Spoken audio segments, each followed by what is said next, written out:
Rossiyaga ishga kelmoqchi bo'lganlar yoki ishlab yurganlar qattiq ehtiyot bo'linglar. Rossiyada ishlab yurgan barcha musofir aka-ukalarimizni ogohlantiramiz. Sizlarni pastava qilib qamatishdi, yangi usulini o'ylab topishdi.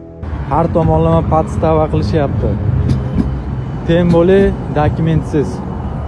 Dokumentsiz bo'lsa ham kerak bo'lsa podstava qilishyapti. Qanaqa qilib? Rossiyada hujjat tayyorlamoqchi bo'lgan mehnat muhojirlarining to'laydigan to'lovlari yanada oshmoqda. Сейчас надо печать ставить, тоже надо. Печать ставится всем 1000 рублей. Миграционный учет 500 рублей. Вот там реквизиты все висят с 1.09. Теперь за это взимать. Rossiyada ishlab yurgan musofir aka-ukalar va hurmatli obunachilar, sizlar bilan men Qilichbek kanalimizga xush kelibsiz.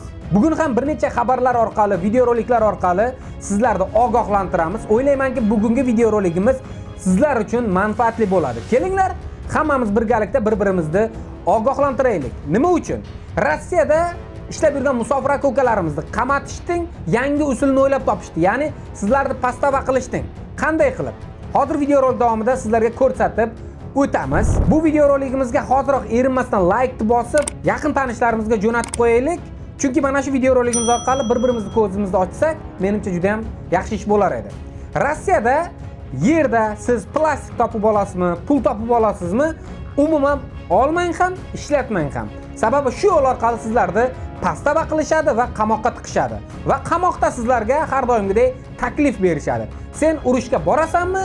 Rossiya grajdanstvasini olasan, palonchi summa oylik olasan va uy beramiz deydi. Marhamat do'stlar, videorolik tomosha qiling. Bu videoni ko'ryapsizmi? Demak, men Rossiyada emasman. Men hozir Rossiyada ishlardim o'zi. Hozir chiqib ketyapman. Bu videoni Rossiyadan chiqqandan keyin qo'yishim kerak edi, chunki ozgina momentlar bor. Xo'p. Rossiyaga ishga kelmoqchi bo'lganlar yoki ishlab yurganlar qattiq ehtiyot bo'linglar. Chunki har tomonlama podstava qilishyapti. Tem bo'li dokumentsiz. Dokumentsiz bo'lsa ham kerak bo'lsa podstava qilishyapti. Qanaqa qilib? Ko'chaga pul tashab qo'yishyapti. Podkamera tuzatishyapti. Ular sizni qanaqa qilib bo'lsa ham отделga olib borib olib, agar tilni bilmaydigan, sal bo'shroq bo'ladigan bo'lsangiz, o'sha qog'ozga qo'l qo'ydirib olsa, bu yoqqa jo'natsa urushga. Ular jigarlar, o'zimizni ehtiyot qilamiz. Ko'ryapsizlar akalar, ko'chada plastiklar yotibdi, pul yotibdi. Albatta, mehnat muhojirlari bu narsaga qiziqadi va bo'lmaganda ushab ko'radi. Pul baribir ishlatiladigan narsa. Aynan mana shunday hilalarga, pastavalarga uchrab qolmang. Chunki bu yangi usuli bo'ladi. Mehnat muhojirlarini qamoqqa tiqish usuli yoki-da pul ishlash usuli bo'ladi. Hozirgi akamiz ham bu narsani ko'rgan va ogohlantirmoqchi bo'lgan, lekin ming afsuski, Rossiyada ishlab yurganligi uchun bu narsalarni ko'rsata olmagan. Rossiyadan chiqib ketgandan keyin esa xohlagan materiallar chiqarish mumkin. Chunki Rossiyada turib, siz biron narsani ogohlantirmoqchimisiz? Yoki-da mana shunday narsalar ko'rdingiz, siz guvohmisiz, internetga chiqarmoqchimisiz?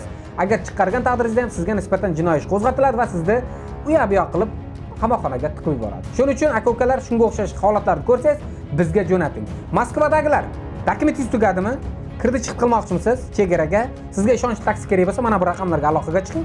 Abdulla akamiz sizni chiroyligini olib borib keladi. Navbatdagi xabarga o'tamiz. Rossiyada mehnat muhojirlari to'laydigan soliq to'lovlari borgan sayi oshib borayotganini mana bu videorolikda ko'rishingiz mumkin. Просто men ko'rib shokka tushdim. Сейчас надо печать ставить, тоже надо. Печать ставится всем 1000 рублей. Миграционный учет 500 рублей. Вот там реквизиты все висят с 1.09. Теперь за это взимать.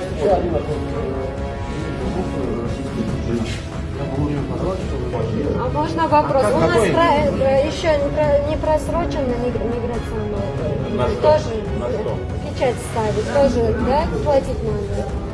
Это не штраф, это пошлина, это государственная пошлина теперь на иностранных граждан. Это не штраф. А у меня дочка студент. Все равно абсолютно. Вот там на стендах все написано. Размер госпошлины. И показал, вот и там реквизиты все я повесил специально.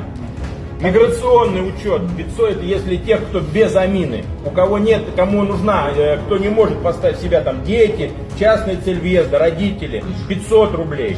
Срок продления 1000 рублей. Если одновременно ставится иммиграционный учет и штамп в паспорт продление на этот срок, 1500 рублей. Две услуги получается. 1000 рублей, да? Если у вас просрочено, сперва штраф 5000 рублей, штраф 5000 рублей, потом 1000 рублей. Но вы дальше будете продлевать еще миграционный учет, если вы не работаете. Если вы не работаете, то 1500 рублей. Какой бумажка там? Амина с 1 сентября. Всем трудящимся Евразия. Вы кто? Bilasiz, hozirgi vaqtda Rossiyada kurslar bir pasayib, bir ko'tarilib ketyapti.